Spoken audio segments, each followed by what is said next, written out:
నమస్కారం అండి. నమస్కారం ఈ కళలు ప్రోగ్రామ్కి మీకు స్వాగతం. మీ పరిచయం?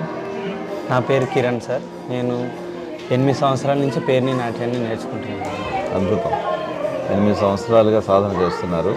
దీంతో పాటు అమెరికాకి మొట్టమొదటిసారిగా వచ్చారు. అవును, అవుట్ ఆఫ్ కంట్రీ మొట్టమొదటిసారి కంట్రీ నుంచి బయటికి రావడం, అందులో అది కూడా అందరి కళల కంటే అమెరికాకి. Very good. ఎలా ఉంది మీ స్పందన? అసలు ఒక కళలాగా ఉంది సార్. నిజంగా చెప్పాలంటే మాటలు రావడం లేదు. మన కంట్రీ దాటి వేరే దేశానికి వచ్చి, అది కూడా కళ వల్ల వేరే దేశానికి రావడం అనేది ఇంకా చాలా గొప్ప విషయం. ఎందుకంటే మేము కళను నేర్చుకునేటప్పుడు ఎంతోమంది విమర్శించు వచ్చారు. కళను నేర్చుకోవడం వల్ల ఏమొస్తుంది, దీనివల్ల ఏం రాదు, ఏదో ఒక పని చేసుకోండి, లేకపోతే చదువుకోండి అని మమ్మల్ని హేళన చేసిన వాళ్ళందరినీ నోరు మూపించినట్టు నేను భావిస్తున్నాను. చాలా ఇవాళ మీ ప్రదర్శన చాలా అద్భుతంగా ఉంది. మీ 8 సంవత్సరాల కృషి కనబడింది దీంట్లో. Very nice. మీరు మీ నెక్స్ట్ స్టెప్స్ ఏంటి దీంట్లో? ఏం చేద్దామని?